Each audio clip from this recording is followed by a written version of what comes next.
سلطان محمود غزنوی اور ایاز۔ محمود غزنوی ایک پرعزم اور باہمت بادشاہ تھا۔ اس کا ایک غلام تھا جس کا نام ایاز تھا۔ ایاز کو اپنی ذہانت، قابلیت، فرض شناسی اور ایمانداری کی وجہ سے ایک طرف محمود غزنوی کا قرب اور اہم عہدہ نصیب ہوا، اور دوسری جانب بہت شہرت اور عزت اس کے حصے میں آئی۔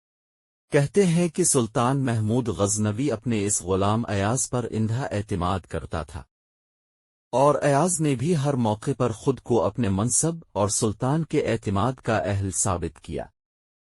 لیکن ایاز کی یہ عزت اور توقیر دیکھ کر دوسرے درباری اور وزراء اس سے حسد محسوس کرنے لگے تھے۔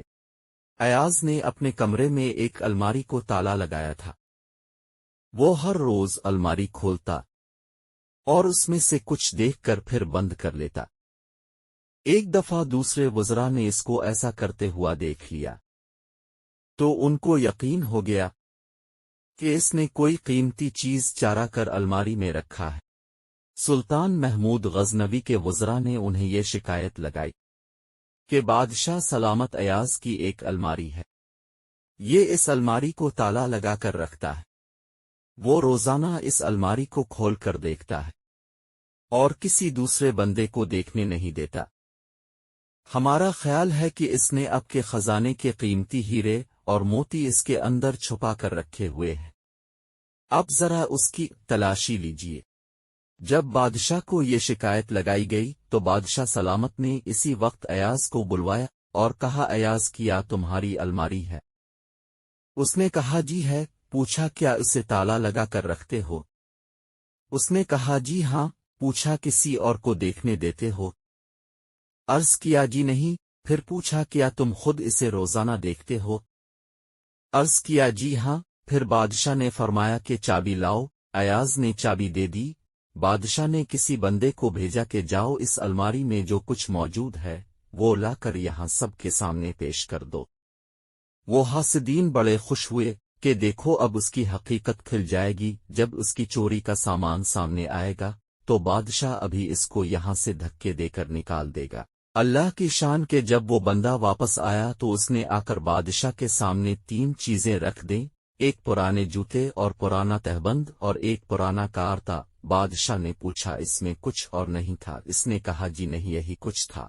بادشاہ نے کہا، ایاز اس میں تو کوئی ایسی قیمتی چیز نہیں ہے جسے تم تالے میں بند کر کے رکھو اور کسی دوسرے کو دیکھنے بھی نہ دو، اور کوئی ایسی چیز بھی نہیں کہ جسے تم روزانہ آ کر چیک کرو کہ ٹھیک ہے یا نہیں۔ اس نے کہا، بادشاہ سلامت بات یہ ہے کہ میرے نزدیک یہ بہت قیمتی ہے۔ بادشاہ نے پوچھا بھائی وہ کیسے؟ اس نے کہا، بادشاہ سلامت وہ اس لیے کہ جب میں آپ کے دربار میں پہلی مرتبہ آیا تھا تو یہ جوتے پہنے ہوئے تھے، یہ تہبند باندھا ہوا تھا اور یہ کارتا پہنا ہوا تھا۔ میں نے ان تینوں چیزوں کو محفوظ کر لیا تھا۔ اب میں روزانہ الماری کھول کر ان کو دیکھتا ہوں اور اپنے نفس کو سمجھاتا ہوں کہ ایاز تمہاری اوقات یہی تھی، تم اپنی اوقات نہ بھولنا۔ اب تمہیں جو کچھ ملا ہے یہ سب تمہارے بادشاہ کا تم پر احسان ہے، لہذا تم اپنے بادشاہ سلامت کا احسان سامنے رکھنا۔ بادشاہ سلامت اس طرح مجھے اپنی اوقات یاد رہتی ہے کہ میں کیا تھا اور مجھے بادشاہ کے قرب نے کیا کیا عزتیں بخشے۔ اب وزراء کا حسد اور بھی بڑھ گیا اور انہوں نے ہر قیمت پر ایاز کو گرانے کا ٹھان لیا۔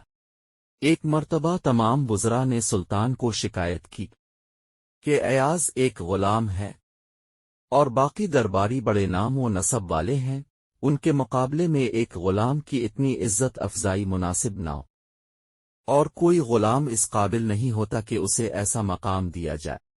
محمود نے اسی وقت ایک بہت قیمتی ہیرا شاہی خزانے سے منگوایا اور ساتھ ایک ہتھوڑا بھی۔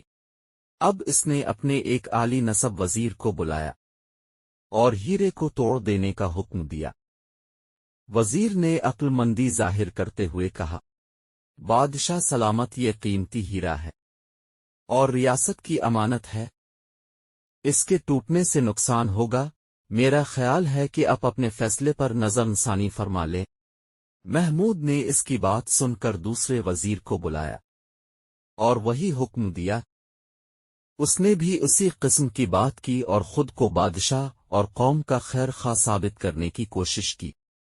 5 وزراء کو یہی حکم دینے اور ان سے اسی قسم کی بات سننے کے بعد سب سے آخر میں محمود نے اپنے غلام ایاز کو بلا کر وہی حکم دیا۔ ایاز نے فوراً ہتھوڑا تھاما اور ضرب لگا کر ہیرا توڑ دیا۔ پورے دربار میں شور مچ گیا کہ اس غلام سے عقل و دانش اور بڑی سوچ کی توقع ہی ابس ہے، اس نے اتنا بڑا نقصان کر دیا اور بادشاہ کو کوئی تجویز نہ دی، اسے کڑی سزا دینی چاہیے۔ سلطان محمود نے ایاز سے پوچھا، اس نے کوئی دلیل اور منطق کوہ نہ پیش کی اور کسی طرح ہیرے کو ٹوٹنے سے کیوں نہ بچایا؟ اس غلام ایاز نے جواب دیا، بادشاہ سلامت، میرے لیے تو آپ کا حکم اس ہیرے سے زیادہ قیمت رکھتا ہے، اور آپ جس خواہش کا اظہار کرتے ہیں وہ میرے لیے بیش قیمت ہے۔ یہ سن کر بادشاہ محمود غزنوی بہت خوش ہوئے اور ایاز کو خوب عزت سے نوازا، اور حاسدین اپنے حسد میں اور جلنے لگے۔ دوستوں، ویڈیو کو لائک کریں اور چینل کو سبسکرائب کریں۔ شکریہ۔